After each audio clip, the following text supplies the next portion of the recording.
Namaste, friends, and welcome. Thanks so much for joining us. We'll be reflecting in this talk on the theme of deep listening. And this is the second of a two-part series. No problem if you missed the first, you can always listen to it, but they each will stand on their own. So we've been looking at how we each flourish, both by learning to listen, truly listening, and of course by being listened to, how much it matters to our heart, to our spirit. So I happened upon a cartoon. This is of a man and a woman on their first date. And his thought bubble is, I can't think of anything to say. She must think I'm a total bore. And hers is, a man who actually listens to me. I think I'm in love. When we're in social situations, we can forget about how much others really want to be taken in, listened to, attended to, understood. And we also lose sight of our own needs to be listened to, and how much that matters to us. And maybe our deepest forgetting is how often we don't listen inwardly. We really don't often reconnect with ourselves when we most need to.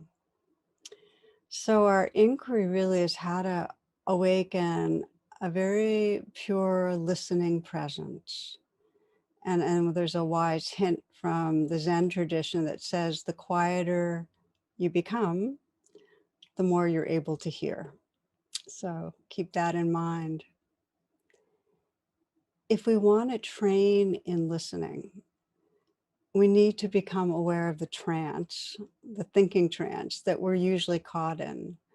Some of you might have heard this from Winnie the Pooh, A.A. Milne, when he says, if the person you are talking to doesn't appear to be listening, be patient. It may simply be that he has a small piece of fluff in his ear.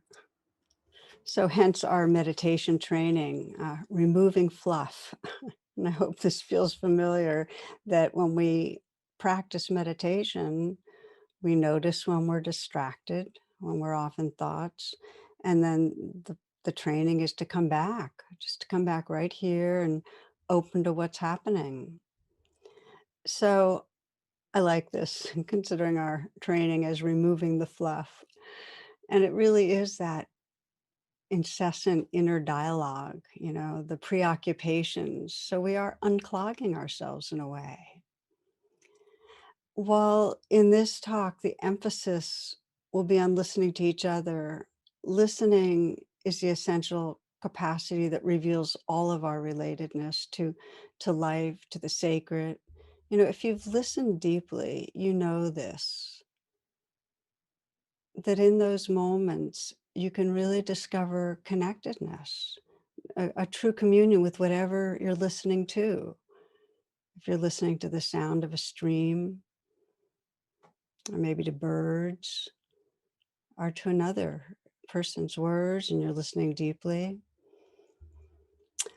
A woman was introducing meditation to in a Montessori school, the 7 to 11-year-olds.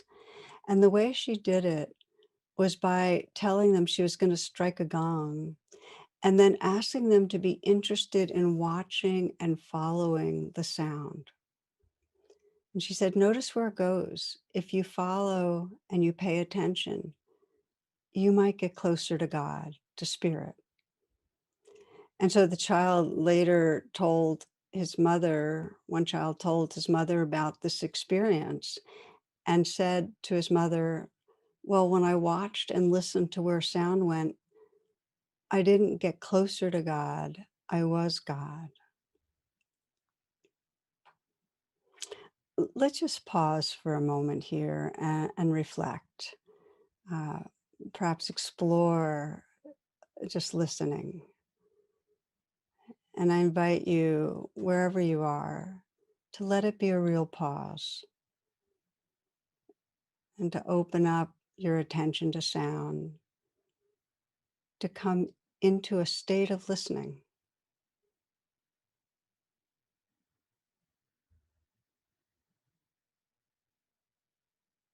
letting the sounds wash through, open, receptive,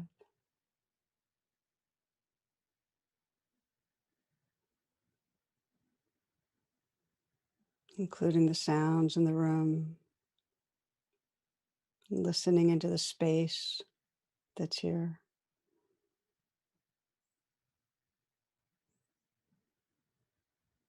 And in a few moments, listening to and following the sound of the gong.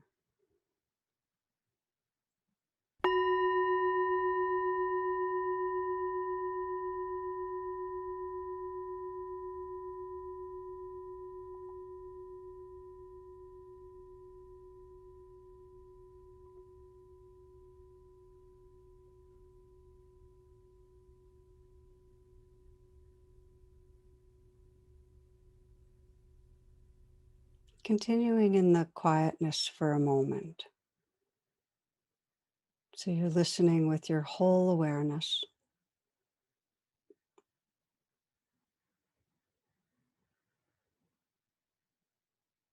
Be the silence that's listening.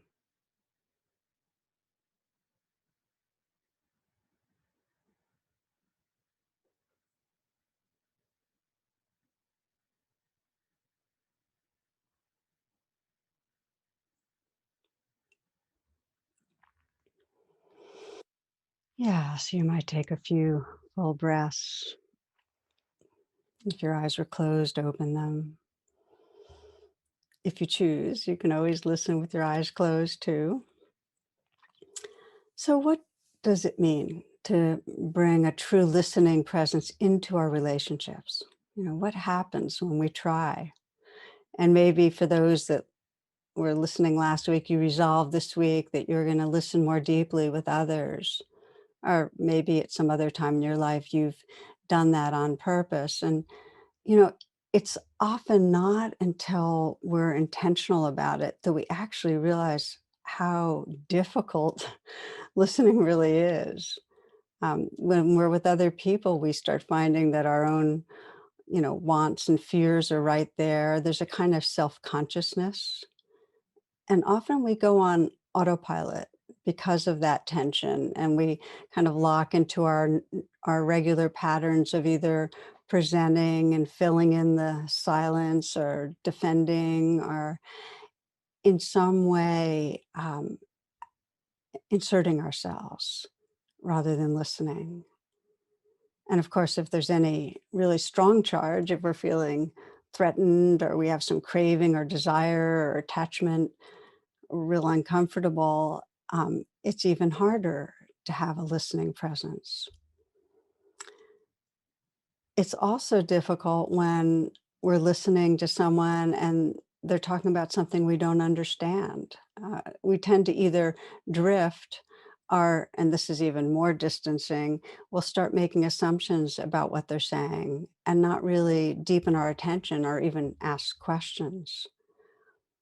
A story for you.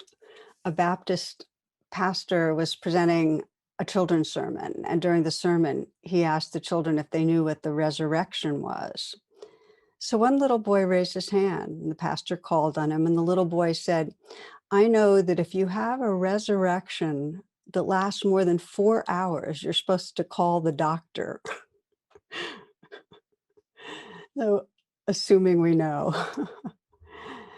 Okay, friends, so let's explore together now some of the most regular questions and challenges that we all encounter. And I'm drawing these from questions some were asked last week, and some I've received over time during our satsang, our Saturday gathering, some on Facebook. So here are some of the questions. And one of the most basic is that I mean to listen, but then I forget when I'm actually in the situation. So how do I remember to listen? And what I found is that listening only becomes a habit if I'm intentional. Like if I, on that day, am intending to listen to that person. So first of all, it matters underneath that, that I care, that I really know that listening makes a difference, that my heart really wants to. And then, so I just have to have it as a real central practice in my life. And it's very hard if I enter the day and say, okay, I'm going to really listen to everybody today. So part of training is actually planning ahead and maybe practicing just with a couple of people that you're engaged with more regularly. I know for me, it helps if on the morning that I'm going to, let's say, be talking to one of those people, um, to very explicitly imagine being with them and imagine that I'm going to be listening. So choose ahead, and it also helps to ahead of time choose an anchor for presence. For instance, okay, I'm going to listen and I'm going to feel my breath, or I'm going to listen and feel the palms of my hands, or I'm going to listen, I'm going to look at their eyes and notice the color of their eyes. That's something that helps me if I'm with a person. But these are ways of coming out of trance so that you know if you get distracted, if there's fluff in your ears, that you can go, oh, yeah, I'm listening, and come back and feel your breath or feel your hands. It also helps to choose ahead of time some self coaching phrases, like just simply say to yourself, okay, what's happening right now? Or maybe my friend is talking, or okay, I'm being quiet, or there's time, or what's beyond the words? Can I hear who this person is? So, coaching phrases that really bring you more fully there. So, right before you're in a conversation, remind yourself of your intention. May I really listen? May I seek to understand? May there be connection? Really sincerely, to be curious and non judging and generous with your attention, and set your anchor. And then watch out for when you're in the situation for the ways that you might leave, like rehearsing what you're going to say next, or that sense of waiting for the person to be finished, or the distractions, or judgment. And when that happens, simply just come back. Again, use your breath, come back. And if the distraction or the way that you leave is because you're really triggered by something that's going on, then that lets you know that you need to bring a kind attention inwardly to what's going on, just to notice it, to give yourself some compassion. And in that way, you can then re-enter more fully there. So, however it goes, and this is the last tip on remembering to listen, forgive yourself and forgive the other person. I mean, we spend so much of our time with each other where we're not really fully there, that we're not going to change that habit by judging ourselves. It's by being forgiving. Okay, so that was the first question I wanted to address.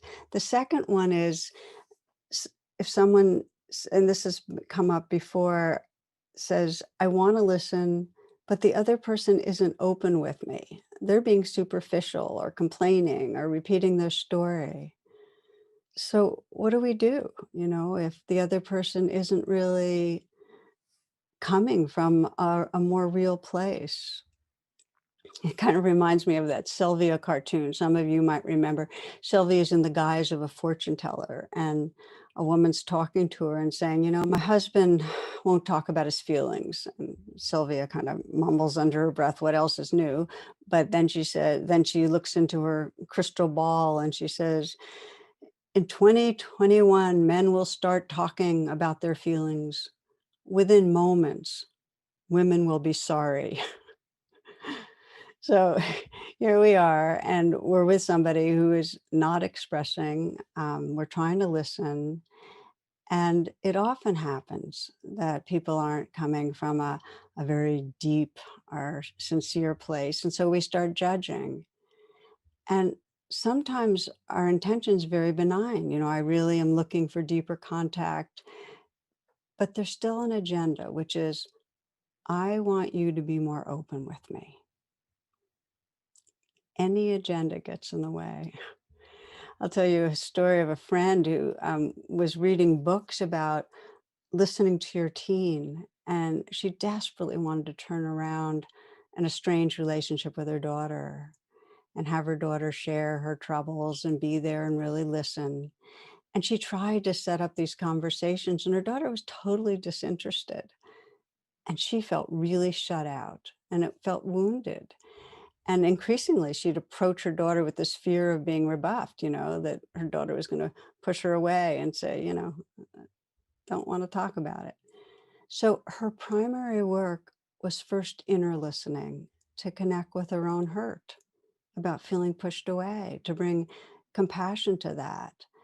And that's what she had to do. She had to kind of call on her higher self and just remind herself, trust that you love her, just love her. Just send her metta, that's loving kindness. And when you're talking to her, just feel your love and let it be however it is. Trust that loving her is more important than having a real conversation. And that actually released her expectation that her daughter, that she was going to be this great listener and her daughter was going to be, forthcoming. There was more space. She lightened up. And there was a little bit more of a trickle sharing, but now her daughter is coming home from college and they're really connected and she talks up a storm.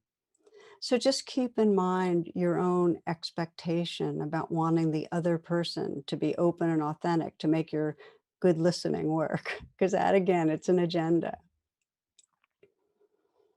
Okay, another question that people ask is, it's hard for me to listen because I'm just chronically anxious and have a sense that there's not enough time.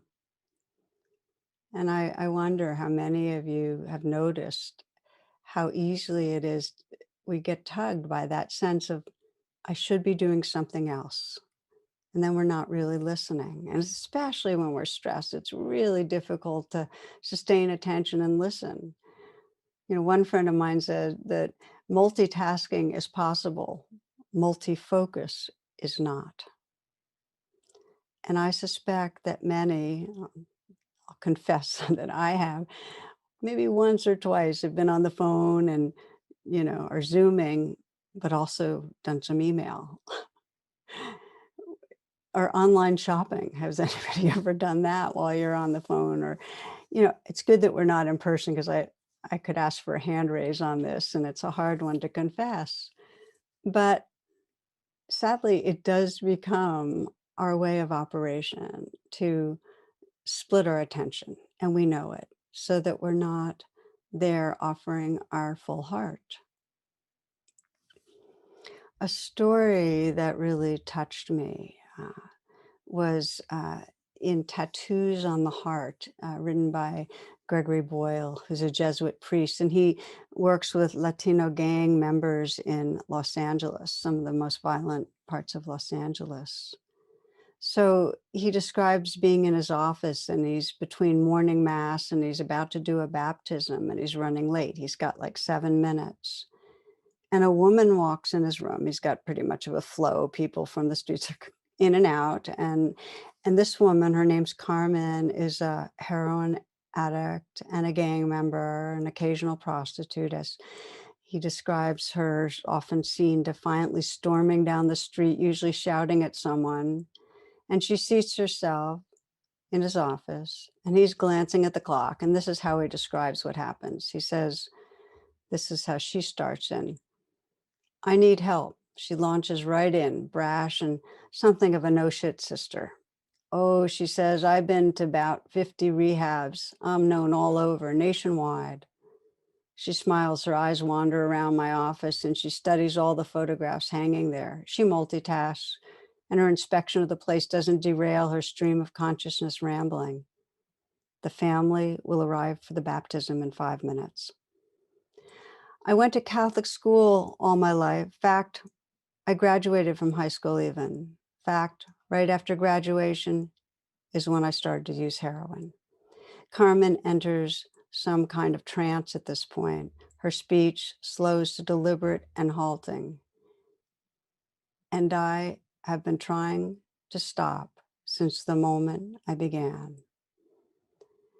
Then I watch as Carmen tilts her head back until it meets the wall. She stares at the ceiling, and in an instant, her eyes become these two ponds, water rising to meet their edges, swollen banks spilling over. Then, for the first time, really, she looks at me and straightens. I am a disgrace. Suddenly, her shame meets mine. For when Carmen walked through the door, I had mistaken her for an interruption.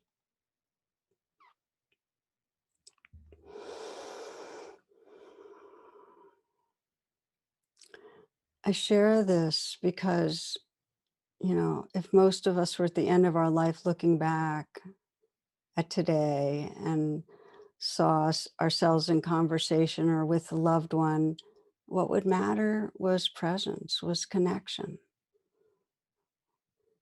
How we live today is how we live our life. And I know for myself how often I turn someone into an unreal other because I am perceiving as an interruption. We're so often in this trance of thinking we should be somewhere else, that there isn't enough time. And then we kind of race over the surface to the finish line, not arrive. Now, of course, I just want to name, and you might be thinking this, we are often busy.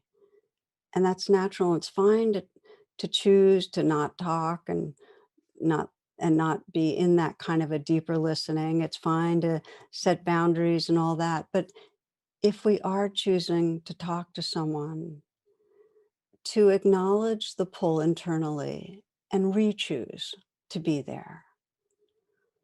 I've seen myself so often working and in the middle of writing a talk, let's say, and then have to stop for a scheduled call and being on that call, but really wanting to get back to my work. And I'm just learning more and more how important it is to let that be a flag, not to write off the conversation in some way, but to inwardly listen and acknowledge, okay, there's anxiety in my body. I'm anxious about time, and to offer some kindness to myself. It's okay. It's okay. And then to remember that this matters, this conversation. Now, I sometimes do walk around on the conversation watering the plants. I do, that's my multitasking, but I often announce it, just in case people think I'm peeing. Maybe I announce it even if I am peeing. I don't know. But I'm really bringing this up because we all are stressed, and it's really important to acknowledge it and then see if, because we care, we can still show up. Because we care, we can still show up. There's another story. This is Araya Mountain Dancer. And these are her words. She says, at the end of a very long day, a small, thin woman in an oversized parka introduced herself as Isabel. Can I do this meditation on my own? She asked. Yes, I said, I'm sure you can, although many people find it easier to establish a meditation practice with the help of a group. It's just hard to keep the discipline up on your own. But what will it give me? What will I get if I do this every day? Her tone took on a whining quality, and I felt my irritation rise as she continued. How fast will it work? Will I feel a difference after a week? How will I know if it's working? This was exactly the kind of thing I detested, the quest for the quick fix, the desire for the guaranteed outcomes, the simple answer. Do this and you'll get that. My sons were waiting for me and I wanted to go home. I took a deep breath, looked directly at Isabel, and set my knapsack down on the floor. I tried to slow down my words, thinking that maybe if I spoke slower, I'd feel more patient. Well, I said, meditation is more a process than a goal-oriented activity. It can help you become more aware of what's going on within and around you, and this can help reduce stress. My best advice is to try it and just be patient with yourself. I picked up my bag and started to button my coat. I really did have to leave, and I wanted to get out while I was feeling virtuous for not snapping her head off. But as I started to move away, Isabel suddenly reached out and grabbed my arm with surprising strength. "But what I want to know," she said, her voice rising in a crescendo that bordered on real panic, "is will it help me find God? If I meditate, will I have an experience of something or someone out there listening, something really with me?" A wave of desperation swept out from her through me, and I was surprised to find that my eyes filled with tears.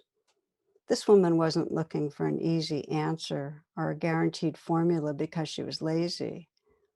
She didn't want a simple plan because she was unable or unwilling to think critically about what would work. She wanted something she knew would work and work quickly because she was hanging on by her fingernails. She wanted something that would work in a week because she was afraid she simply wasn't going to make it through months or years. I put my hand gently over Isabel's where it gripped my arm. "It's okay, Isabel. We all feel desperate at times. Nobody does it by themselves. We all need help." Her hand relaxed a little beneath mine and she started to cry. We talked for a while longer. There is no them. There's only us.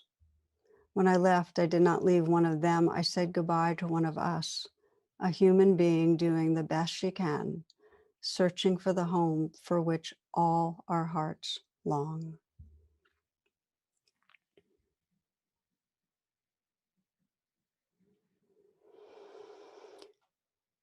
We don't so often give our full attention and put aside all the judgments and just listen.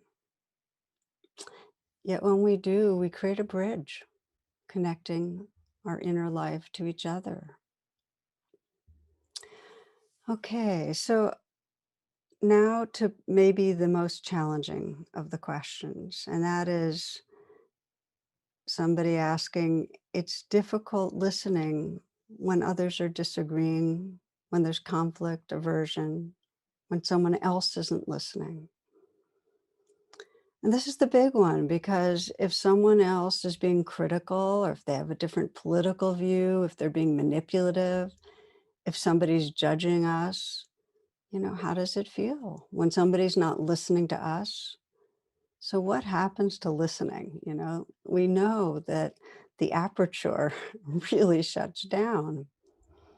From the New Yorker, there's a couple arguing, and he's saying, "Yeah, well, the Dalai Lama never had to deal with your whining." We can feel what happens.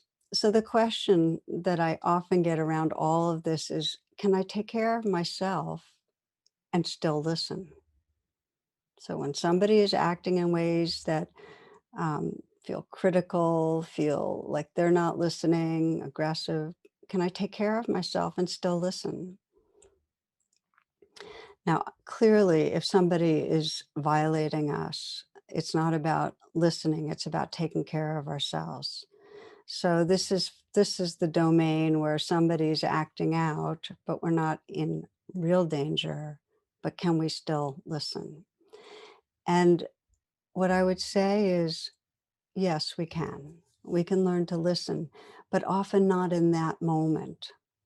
We need, most of us, to be able to pull away and have some minutes or more, sometimes weeks, whatever, to bring a very wise presence to the part of us that might feel hurt, are vulnerable, are triggered. That's usually the prerequisite to being able to re-engage with more listening. And I love the image of a strong back and a soft front. And this comes from Roshi Joan Halifax. We can be with others and have a soft front. In other words, be open, caring, have a listening presence if we have a strong back, if we feel connected, grounded, balanced, safe, connected with ourselves, because then we can set the boundaries we need and yet be real and have our heart open. So this is where the capacity for inner listening and self-compassion are crucial. They're a prerequisite. In other words, you can't, if you're in a relationship with somebody and they trigger you and it's very hard to be listening to them, you can't develop that strong back unless you're taking the time for some inner nurturing, that self-compassion. You can try to do it on the spot, and we'll talk about that, but it's harder. Now, when two people are both intentional about deepening listening, when they're both working on communicating, you can agree to timeouts, and they are a really skillful approach to training ourselves to listen. I've been doing this, Jonathan, my husband, we've been doing it since we met. And like most people, we have times when conflict shuts down our capacity to listen. We get judgmental or defensive. One person's being insensitive and the other's pulling away, whatever it is. So over the years, we've caught on that what happens is we get better at knowing when to stop, when we just say, okay, let's reconnect on this later. And then between then and the time we reconnect, that's when we do the inner listening.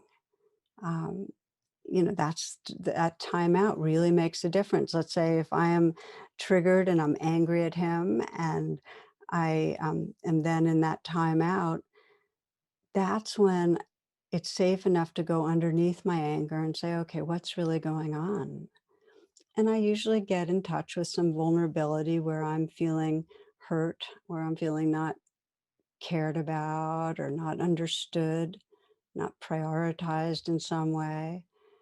And during that time out, I can give myself compassion, I can be kind towards my own being and offer some care inwardly.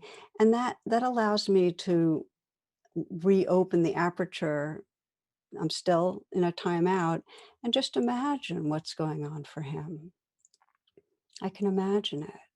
And then when we're together again and we both have resourced that way, um, I can name my vulnerability without blaming him and listen and hear about his, and there's caring there. Um, we do have a joke between us that goes that the first person who can role reverse wins.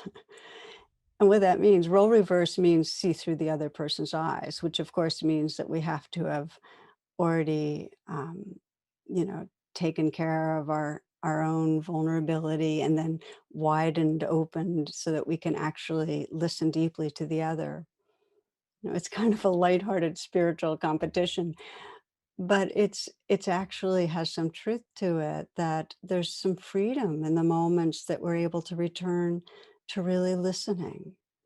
There's some freedom when we have that soft front and that strong back.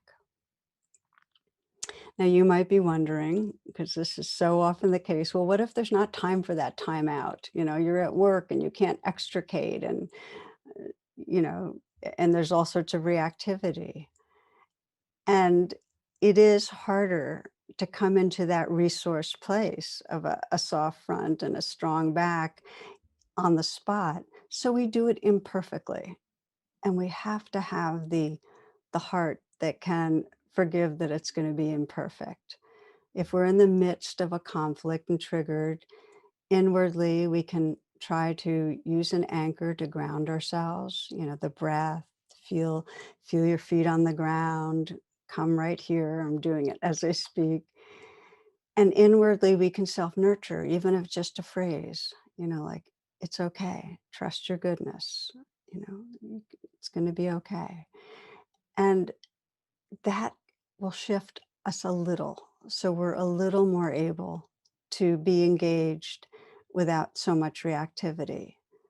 But the biggest thing is to be forgiving towards ourselves and the other that we're in a reactive dance. Because, everybody gets triggered into that fight, flight, freeze, and then shuts off listening. And we do trigger each other. And the more we can think of it as, if that's happening with somebody in your life regularly, this is your place to learn because, I mean, it's really your opportunity. It's grist for the mill. I think of it, and I love the phrase feedback, not failure. This is where you're being asked to deepen attention if there's a pattern going on with someone else, because there's some habit inside that wants attention. And if you can, on the sidelines, bring self compassion to where you're triggered, you have so much more choice when you're actually engaged. This is the training.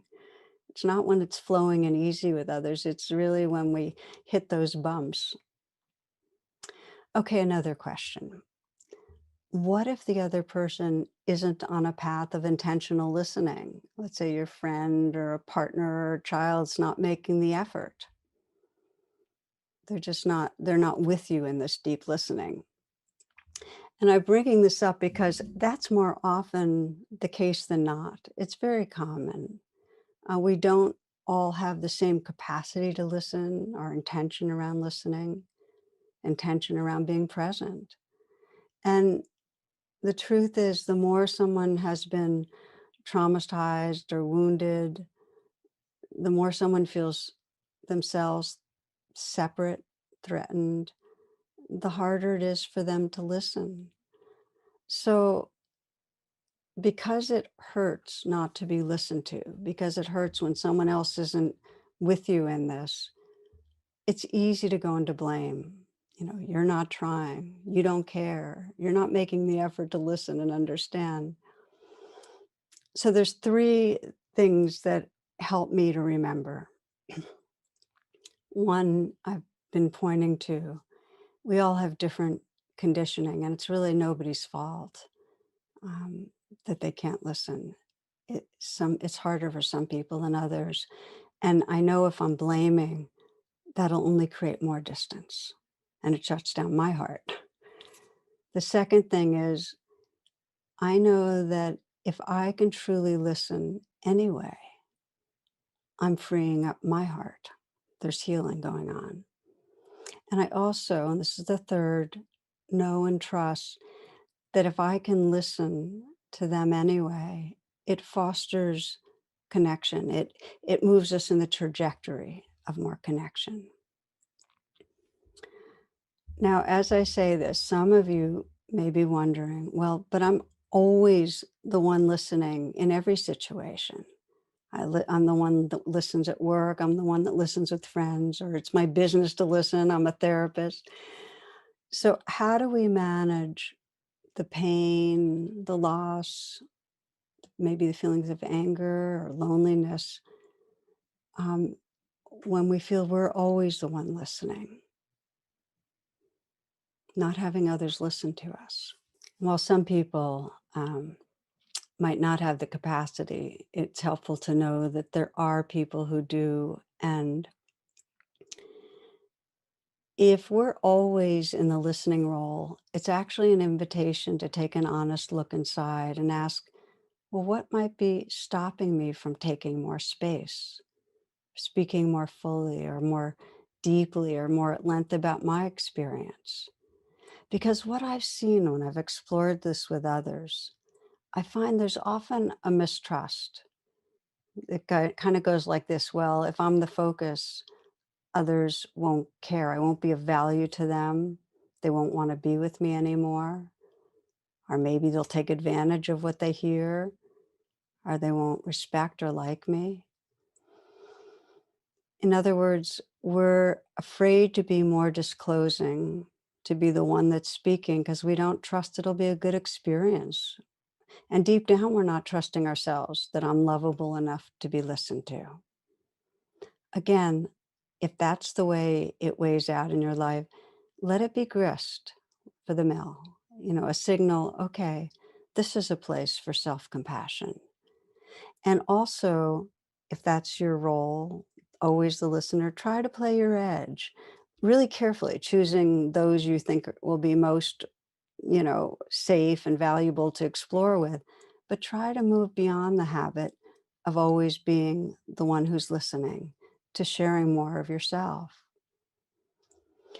Ultimately, what we're exploring is how do we bring our caring alive and relating? Which requires both deep listening and honest sharing. Okay, one final area of inquiry that I want to touch on, and it's huge, so I can just touch on it, but that is how learning deep listening can help us really bridge the big divides in our society where humans create and violate unreal others, those who are different racially, different political views, religions. We humans violate other species. And as we know from our climate emergency, we're violating our living earth. How does deep listening help? And I can say that the best efforts I know for societal healing are the ones that bring groups of people together who've been locked in conflict, in unreal othering, and offer to those groups the kind of training and support that helps them to listen to each other. And this is really the essence of the very well-known truth and reconciliation hearings in South Africa, which are now you can find them happening in different forms and places around the world. I remember hearing from one young man in South Africa. He described how he was blinded when a policeman shot him in the face at close range. And he describes after participating in those hearings, he says, I feel what has brought my eyesight back to me is to be able to come here and tell the story. I feel what has been making me sick all the time is the fact that I couldn't tell my story. He needed others to listen so he could be more real to them, to himself, and vice versa. Now, some of us might wonder, what about in the United States right now with this increasing violence and really increasing political divide? It's greater than ever because the information feeding our views has come from increasingly siloed sources. So we're living in conflicting realities. Deep listening can begin to connect, and it requires real training. And one place this is going on, it really inspired me to read about it. It's this program called Bridging the Gap. And it was piloted last year, 2020, with students participating that came from one group came from very liberal arts kind of campus and the other from a conservative evangelical campus. And the inquiry, can we bring a humble curiosity about why people think the way they think? And the basic value is that true cultural heroes are bridge builders. True cultural heroes are bridge builders. And so they, with these students, did a full training to how to listen with your whole body, listen to all that's said and unsaid, how to value being close in with different points of view, how much it enriches us, and to stay open, and how to find common ground with respect and love. So there was a lot of skill building. They took the time to build trust and understanding. And if you're interested in more, there's a film called Bridging the Gap. You can check it out. I'm sharing this because I hope you can feel, as I do, the possibility that is here if we, on purpose, bring our curiosity and our honesty and our presence to relating, if it matters to us. And that's with those that are close in, because I don't see how we're going to build bridges in the world out there if there's not more of us dedicated with those that we see daily to really listening. Um, as we deepen practice, it's profoundly enlarging. And for building bridges with those of difference, it's crucial. And we can't do it otherwise. It's really ultimately crucial for the life on our planet. You might listen to the words of the poet Gary Lawless. He says, when the animals come to us asking for our help, will we know what they are saying? When the plants speak to us, in their delicate, beautiful language? Will we be able to answer them? When the planet herself sings to us in our dreams, will we be able to wake ourselves and act?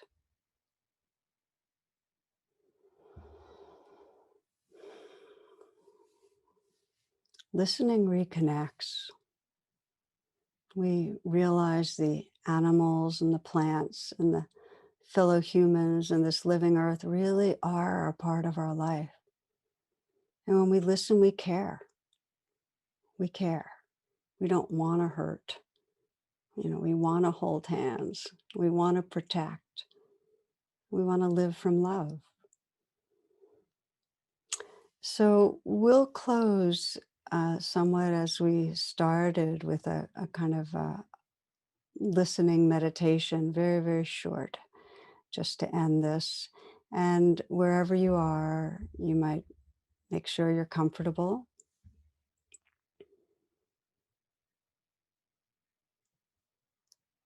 Take a pause right now. If it helps to close your eyes or lower your gaze, please do. And you might just feel your body for a moment and sense what wants to let go a little.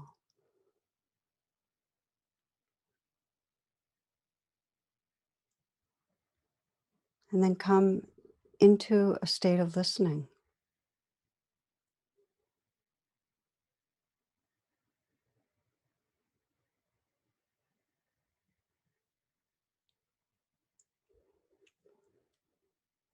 Aware of the sounds around you, letting them wash through.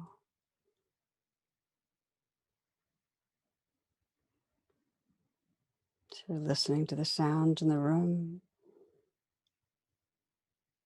listening into the space in the room.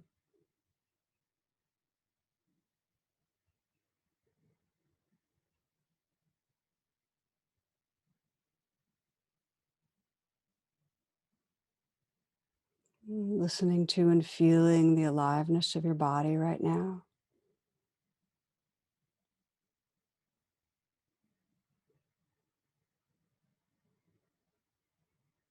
And bringing that listening attention to your own heart. Listen to your heart and sense, what does your heart care about?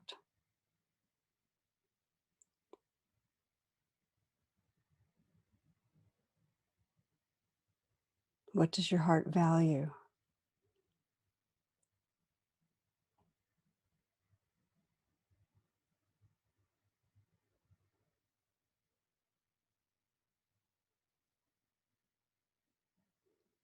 What do you want to remember as you move into whatever's next in your life?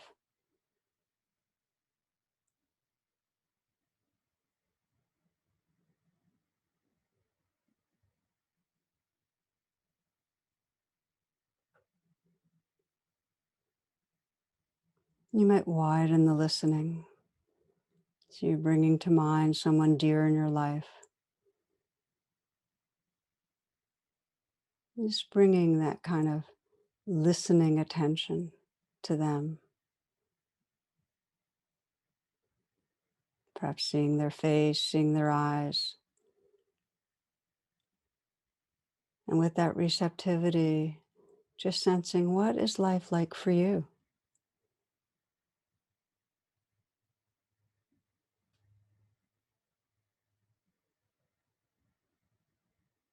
What's mattering to you right now?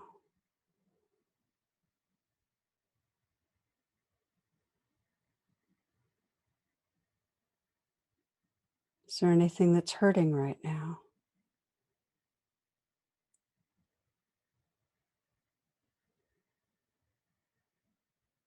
What do you need?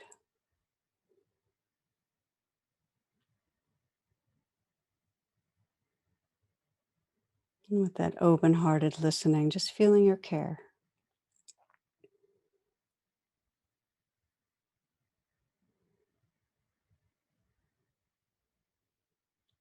And widening to our larger world, to all living beings, and to this living earth, listening to our world, feeling your care, your belonging, feeling your prayer for our world.